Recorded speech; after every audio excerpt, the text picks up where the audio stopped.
Buenas tardes, hoy vamos a tratar un tema que tiene que ver con temas civiles, el proceso de prescripción adquisitiva de dominio. Para ello, hoy nos acompañan el doctor Manuel Brunal y la doctora Rosy Latorre. Ambos han tenido la oportunidad de ejercer como jueces de nuestra jurisdicción, por lo tanto cuentan con la experiencia y las credenciales necesarias para abordar estos temas. Doctor Brunal, la prescripción adquisitiva de dominio va muy ligada con el tiempo. ¿Qué pasa cuando estas personas hay una prescripción que es la ordinaria, 5 años, y extraordinaria, 10 años? Digamos que en la mayoría de los casos se va a presentar la extraordinaria. Entonces, ¿qué debe saber una u otra persona? Digamos, la persona que tiene una propiedad, pero que sabe que otra la está ocupando, de pronto ya hace bastante tiempo, y qué debe saber la persona que está ocupando esta propiedad frente a las posibilidades y los derechos que le pueden surgir.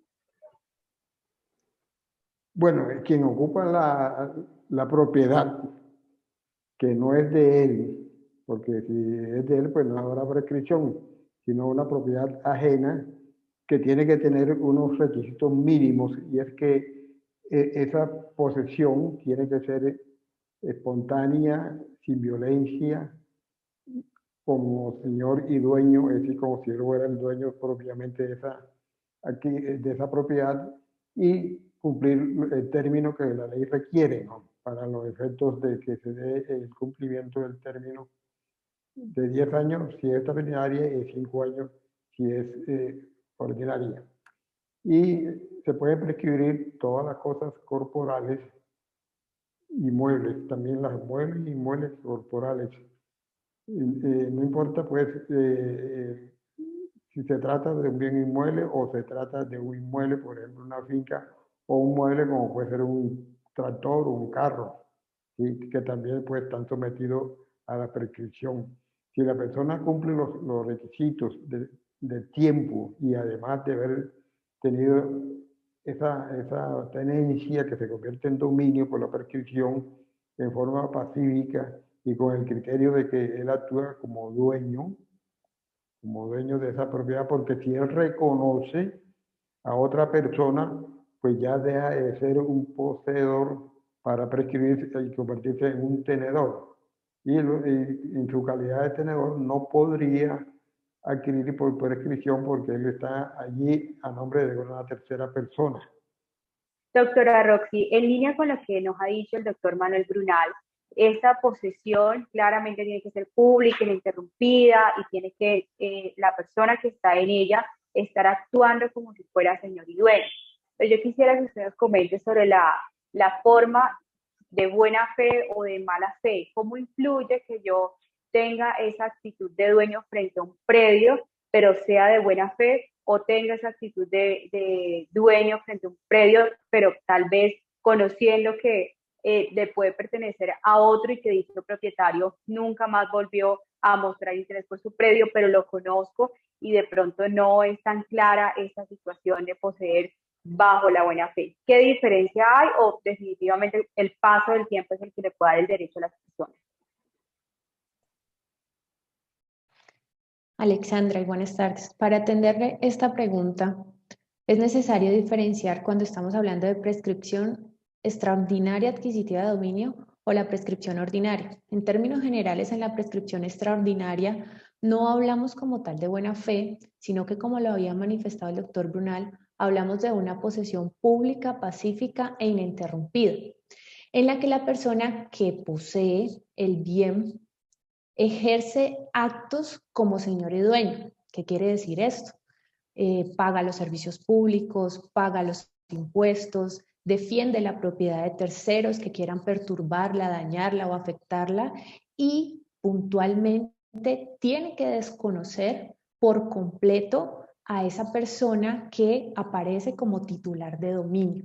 En ese sentido, yo no puedo pensar en defraudar al titular de dominio conociéndolo, por ejemplo, en los casos en los que tengo un contrato de arrendamiento. Sé que en principio me habían entregado el bien en tenencia por ese contrato y conozco quién es el propietario.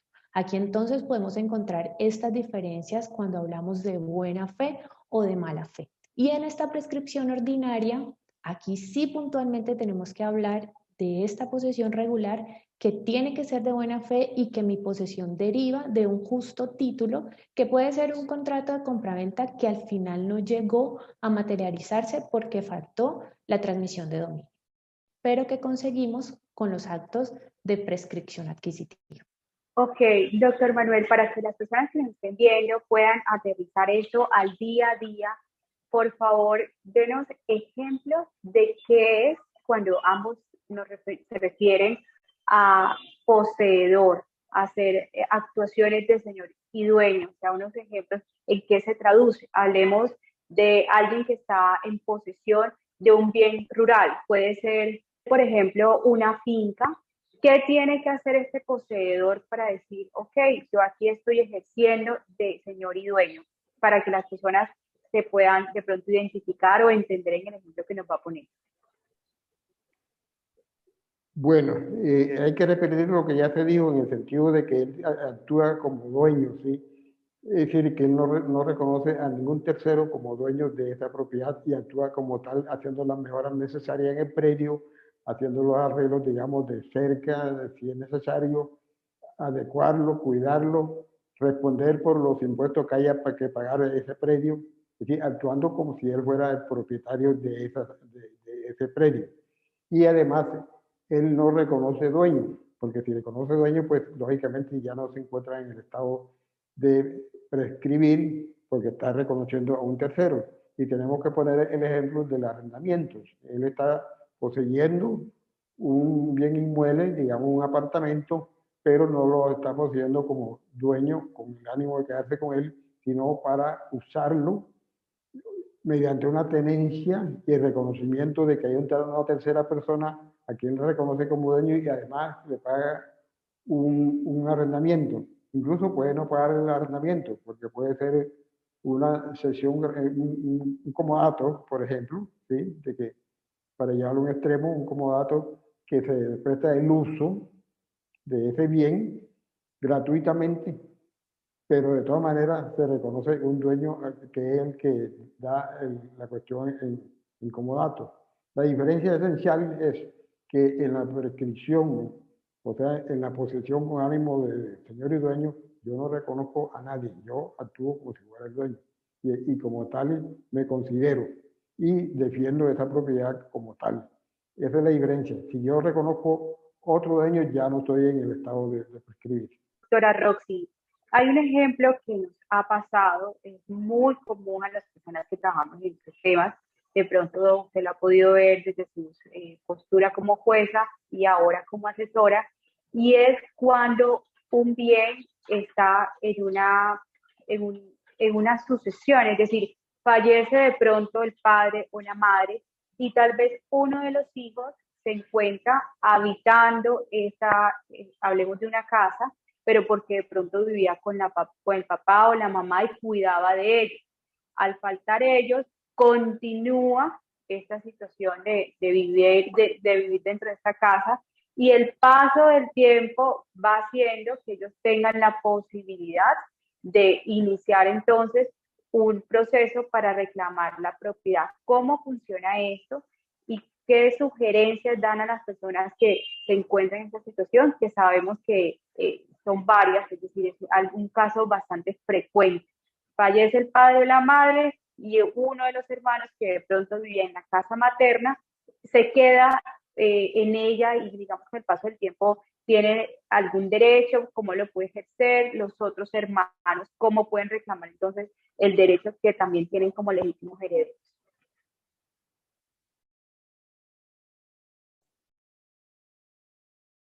Claro que sí. Esta situación es muy común cuando se presentan sucesiones, cuando fallece cualquiera de los causantes, padre o madre, y los hijos que habitaban con ellos en esta propiedad se quedan enseguida viviendo en ella. Si esta persona que se queda viviendo en ella pretende adquirir el dominio por la prescripción adquisitiva que hemos hablado, en este caso sería la extraordinaria porque no media ningún justo título, la persona tiene que en principio desconocer quiénes eran esos titulares de dominio. En este caso es una situación muy difícil y compleja porque eran sus padres, claro está, y los derechos que derivan a raíz de la muerte de la persona son unos derechos herenciales que estarán en cabeza de aquel o en cabeza de sus hermanos en caso de tenerlos, si se presenta la situación. Serían entonces los herederos los llamados a reclamar. Pero para contestarte la pregunta puntual, cuando esta persona que se queda viviendo en esta propiedad tiene que configurar entonces estos requisitos que son el tiempo, serían 10 años, el ánimo de señor y dueño, pero aquí se presenta una situación muy especial y es que tiene que demostrar en la acción judicial que vaya a interponer el momento preciso en que la persona desconoce el titular de dominio y empieza a reputarse como señor y dueño de esta propiedad. Eso tiene un término técnico y puntual, pero para que ustedes me entiendan, es como una ruptura que se presenta en ese momento en el que vengo siendo hijo, vengo habitando en el inmueble, reconociendo la propiedad en cabeza de mis padres, pero después de la muerte empiezo a reputarme como dueño, sea porque empiezo a pagar los impuestos, sea porque pago los servicios públicos, sea porque no hay más herederos, sea porque empecé a defender la propiedad como tal, pero sobre todo, repito, que se presente ese momento exacto en que yo dejo de reconocer el dominio ajeno y me considero como tal. Perfecto, muchas gracias a todos los que están viendo este escenario, este espacio que estamos abriendo para hablar de esos temas. Gracias a la doctora Roxy, al doctor Manuel.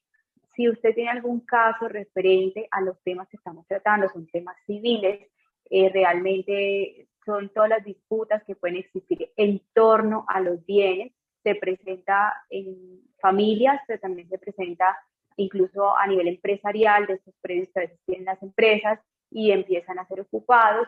Si usted tiene algún caso, por favor, consúltenos. Nosotros somos Brunal Abogados. Muchas gracias por mirar.